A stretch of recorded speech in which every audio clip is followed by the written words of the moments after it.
हाँ जी। आज की जो क्लास है वो रहेगी शुक्राणु की संरचना के ऊपर, जिसे आप इंग्लिश में स्ट्रक्चर ऑफ स्पर्म कहते हो।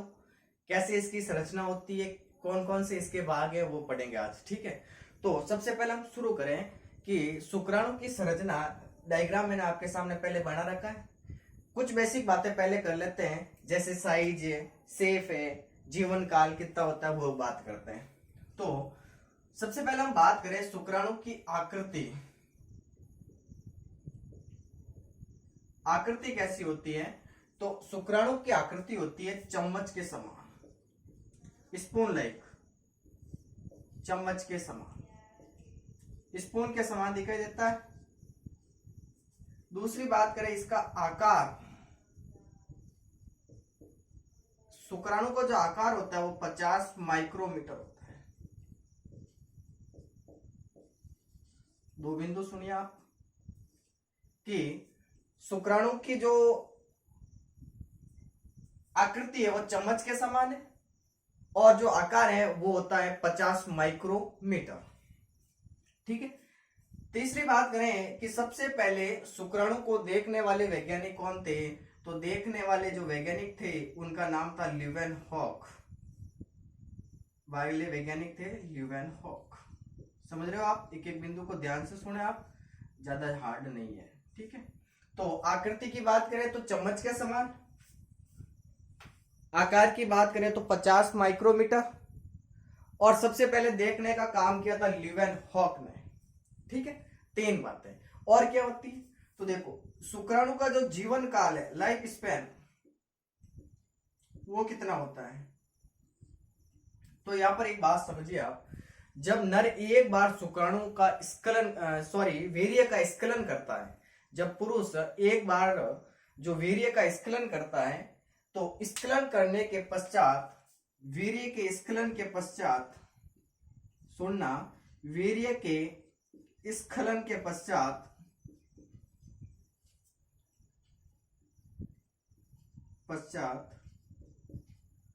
24 घंटे तक जीवित रहते हैं शुक्राणु।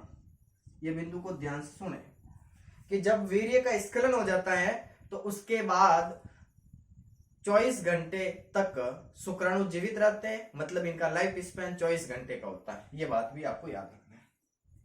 और क्या याद रखना है कि जब एक बार कोई पुरुष वीर्य का स्खलन करता है तो उसके अंदर शुक्राणुओं की संख्या कितनी होती है?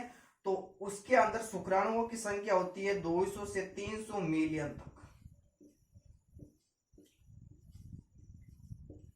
जब एक बार नर वीर्य का स्खलन करता है तो उसके अंदर शुक्राणु यानी स्पर्म की संख्या होती है 200 से 300 मिलियन। अब इतने शुक्राणुओं में से नॉर्मल फर्टिलिटी के लिए क्या चाहिए? तो नॉर्मल फर्टिलिटी के लिए 60%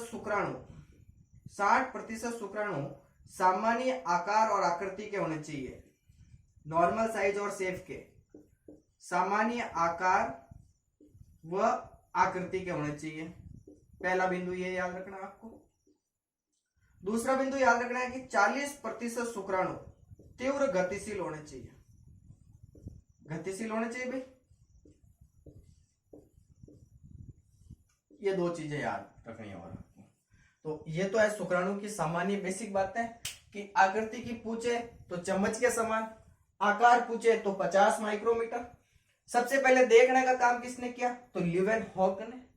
जीवन काल यानी लाइफ स्पैन कितना होता है? तो जब एक बार नर वीर्य का स्खलन करता है तो उसके बाद 24 घंटे तक शुक्राणु जीवित रहते हैं, और एक बार नर वीर्य स्खलन करता है तो उसके अंदर शुक्राणुओं की संख्या 200 से 300 मिलियन तक होती है, और उनमें से नॉर्मल फर्टिलिटी के लिए 60% शुक्राणु सामान्य आकार और आकृति के होने चाहिए, मतलब नॉर्मल साइज और शेप वाले होने चाहिए, और 40% शुक्राणु तीव्र गतिशील होने चाहिए।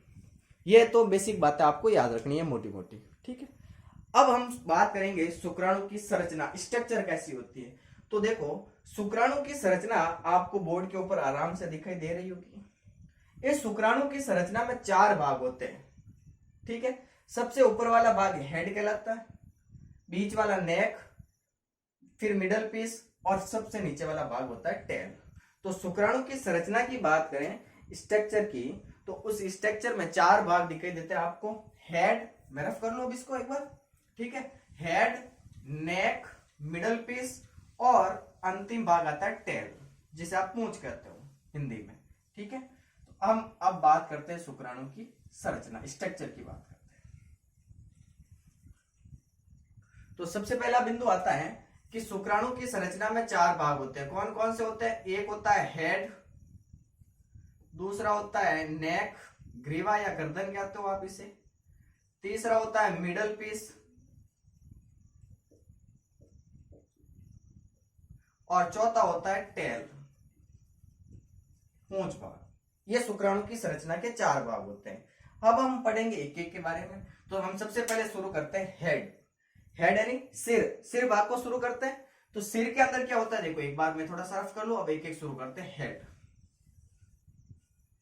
हेड की बात करें तो पहला बिंदु, इस हेड के अंदर 2 चीजें होती है मोस्टली। एक तो होता है एक्रोसोम और एक होता है केंद्रक, न्यूक्लियस। इस हेड भाग के अंदर पाई जाती है 2 चीजें, एक होता है एक्रोसोम और एक होता है न्यूक्लियस। अब सुनना, एक्रोसोम तो देखो ये शुक्राणु है पूरा।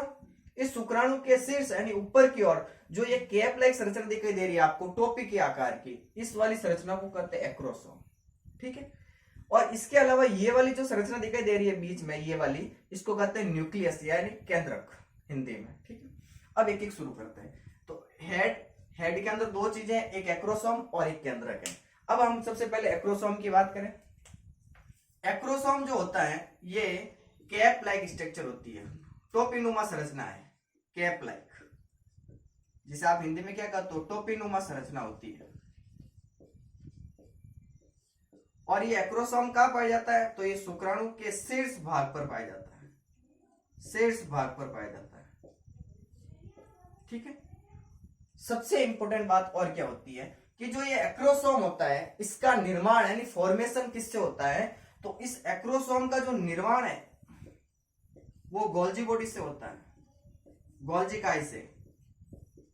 याद कीजिए आप, जब मैंने कोशिका पार्ट पढ़ाया था तो गोल्जी काय पढ़ाया था आपको कि सबसे पहले कैमिलो गोल्जी ने इसकी खोज की थी और कैमिलो गोल्जी के नाम के आधार पर इसे गोल्जी काय नाम दिया गया था। जबकि इसको पहले जब खोजा गया था तब इसको एपरेटो रेटिकुलर इंटरना कहते थे, ठीक है। तो ये बात भी याद रखनी है। और एक्रोसोम के अंदर क्या होता है, तो एक्रोसोम के अंदर बहुत इंपॉर्टेंट चीज बना रहा हूं, डबल स्टार बनाइए आप, नोट कर लेना। इस एक्रोसोम के अंदर स्पर्म लाइसिन एंजाइम पाए जाते हैं, स्पर्म लाइसिन एंजाइम पाए जाते हैं। अब कौन कौन से एंजाइम होते हैं स्पर्म लाइसिन एंजाइम, बहुत सारे प्रकार के होते हैं, लेकिन एक आपको याद करना है, एक एग्जांपल याद करना है। कौन सा एंजाइम याद करना है, हाइलुरोनिडेज।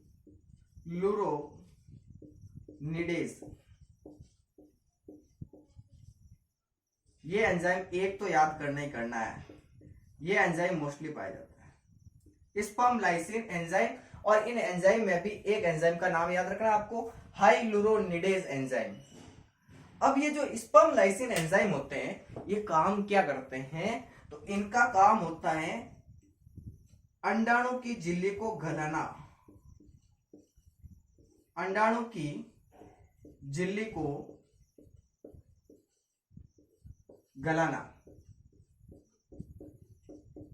मतलब जब शुक्राणु अंडाणु के पास जाएंगे तो जो अंडाणु होता है, जैसे मान लो ये शुक्राणु है, ठीक है, और ये अंडाणु है, तो ये शुक्राणु जैसे ही अंडाणु के पास जाएगा तो इस अंडाणु के चारों ओर जो ये मेम्ब्रेन्स होती है ना, झिल्ली, इस झिल्ली को गलाने का काम करता है इस एक्रोसोम के अंदर पाया जाने वाला स्पर्म लाइसिन एंजाइम।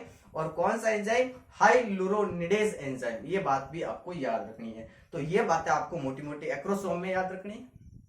क्या याद रखनी है, एक बार रिपीट कीजिए मेरे साथ।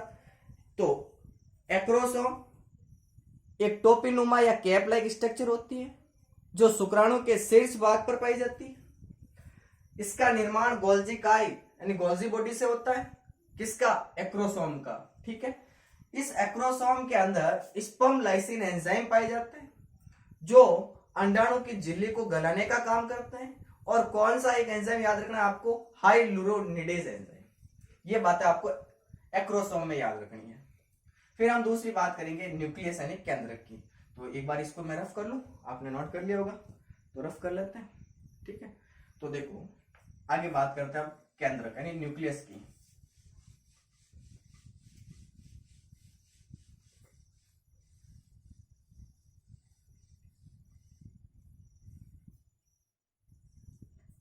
अब हम बात करते हैं इस केंद्रक की, न्यूक्लियस की।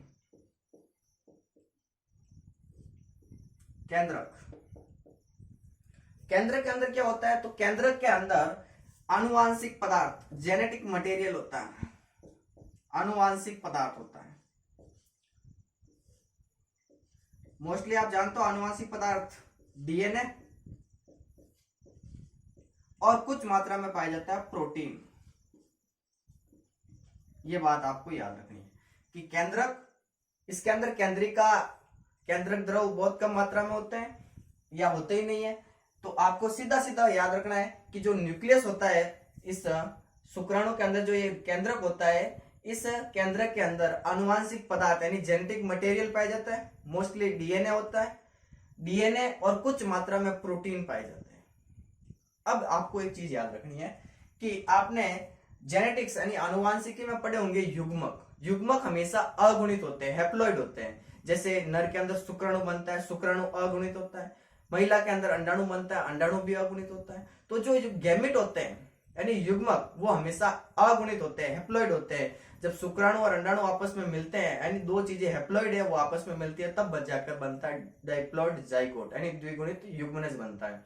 तो जो ये केंद्रक होता है, इस शुक्राणु के अंदर जो ये केंद्रक पाया जाता है, ये अगुणित होता है, यानी हेप्लॉइड होता है, हेप्लॉइड होता है, अगुणित होता है, एन। ठीक है, ये बात भी आपको याद रखनी है, ये बातें आपको हेड में याद रखनी है। इसके बाद में देखो ये वाला भाग आता है हेड के नीचे वाला, इस भाग को कहते हैं नेक यानी ग्रीवा या गर्दन।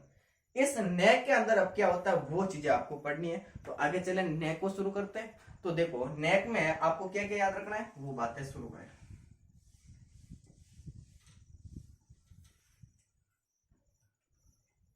जो ये नेक भाग है दूसरा, गर्दन या ग्रीवा, इस नेक के अंदर दो तारक केंद्र यानी सेंट्रियोल पाए जाते हैं। सुनना, मैं सेंट्रोसोम की बात नहीं कर रहा हूं, वो तारक का अलग चीज है, ये तारक केंद्र है, सेंट्रियोल है, इनको सेंट्रियोल कहते हैं इंग्लिश में। तो इस नेक भाग के अंदर दो पाए जाते हैं तारक केंद्र, तारक केंद्र पाए जाते हैं, सेंट्रियोल पाए जाते हैं। ठीक है, अब दोनों ये जो तारक केंद्र होते हैं, ये दोनों ही एक दूसरे के समकोण पर होते हैं, यानी दोनों एक दूसरे के 90 डिग्री के कोण पर स्थित होते हैं, समकोण पर होते हैं। अब दो कौन कौन से, तो पहला है समीपस्थ तारक केंद्र। समीपस्थ का मतलब है पास वाला, समीपस्थ तारक केंद्र एक तो ये, और दूसरा है मैं यहां लिखता हूं जिसको कहते हैं दूरस्थ तारक केंद्र।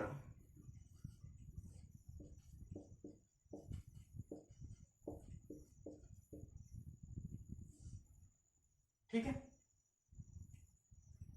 तो दो तारक केंद्र होते हैं यानी सेंट्रियोल होते हैं, समीपस्थ तारक केंद्र और दूरस्थ तारक केंद्र। अब इनमें क्या होता है तो देखो याद करो, सॉरी,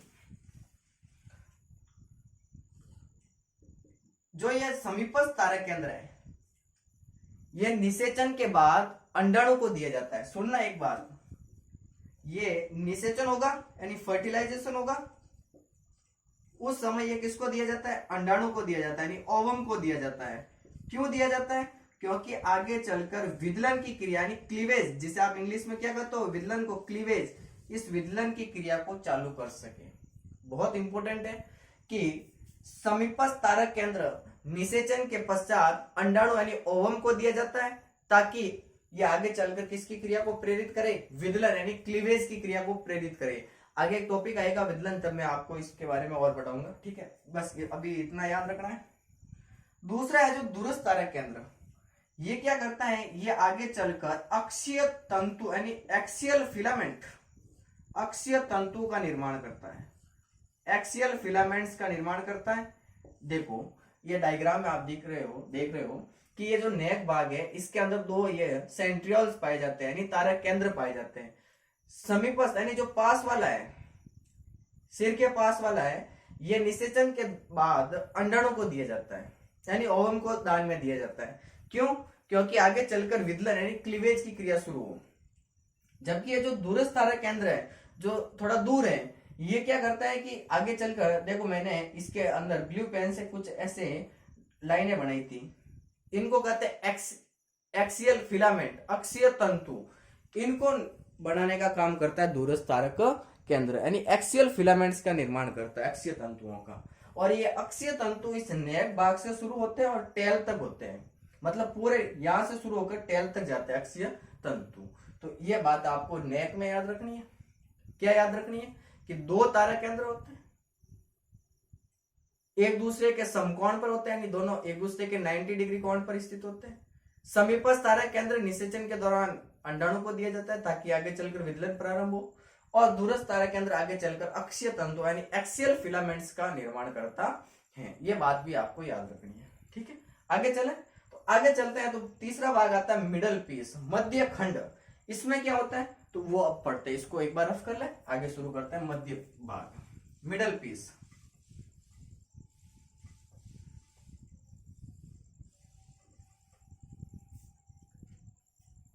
इस भाग की बात करेंगे अब, ये वाला भाग।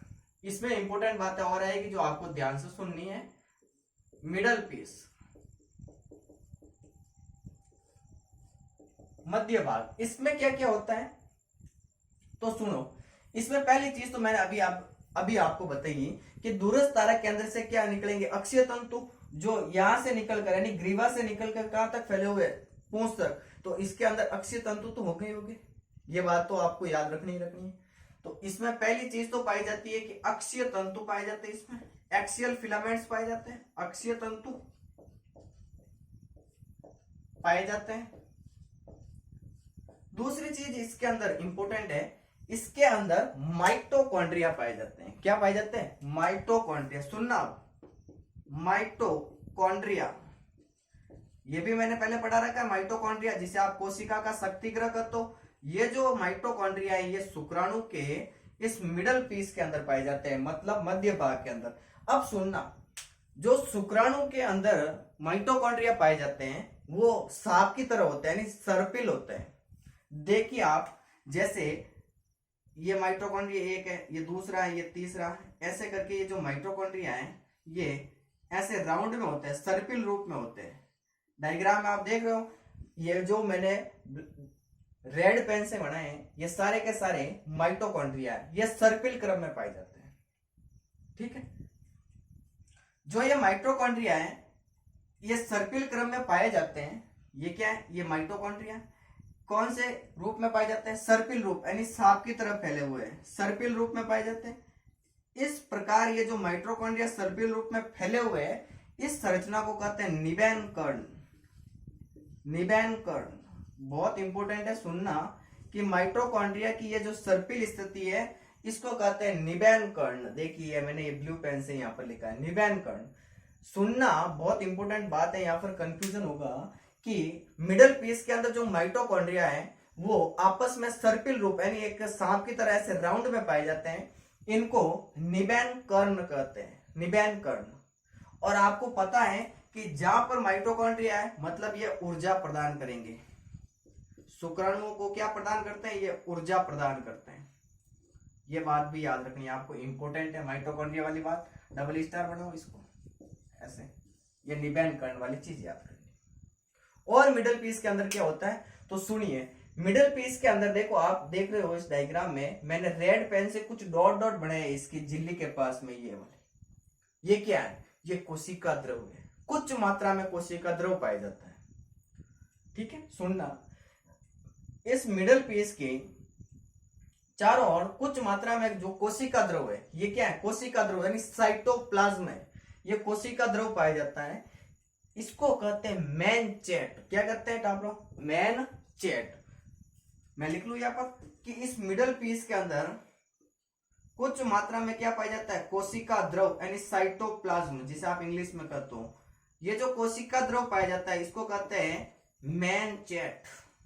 क्या कहते हैं भाई, मैनचेट। ये वाली बात भी आपको याद रखनी है। तो मिडल पीस के अंदर दो चीजें याद रखनी है कि माइटोकॉन्ड्रिया है लेकिन सर्पिल रूप में, स्पाइरल रूप में। इसको क्या कहते हैं, निबैन कर्ण कहते हैं। और इस मिडल पीस के चारों ओर कोशिका द्रव पाया जाता है कुछ मात्रा में, या एक कोशिका द्रव की परत पाई जाती है जिसको आप मैनचेट कहते हो। ये वाली सर देख रहे हो, ठीक है। ये बातें आपको मिडल पीस में याद रखनी है। अक्षीय तंतु तो होते ही होते हैं। लास्ट वाला जो चौथा भाग आता है उसको कहते हैं टेल यानी पूंछ भाग। जो टेल होती है उसमें क्या होता है, तो उसमें सीधे सीधे आपको तीन बातें याद रखनी है। क्या क्या याद रखनी है, तो एक बार नोट कीजिए और सुनिए। देखो, टेल भाग, ये चौथा भाग है। पूंछ जिसे आप हिंदी में कहते हो, ठीक है। ये शुक्राणुओं को गति प्रदान करती है, मूवमेंट करवाती है, गति, ठीक है। शुक्राणुओं का सबसे लंबा भाग है, शुक्राणु का सबसे लंबा भाग है, लंबा भाग,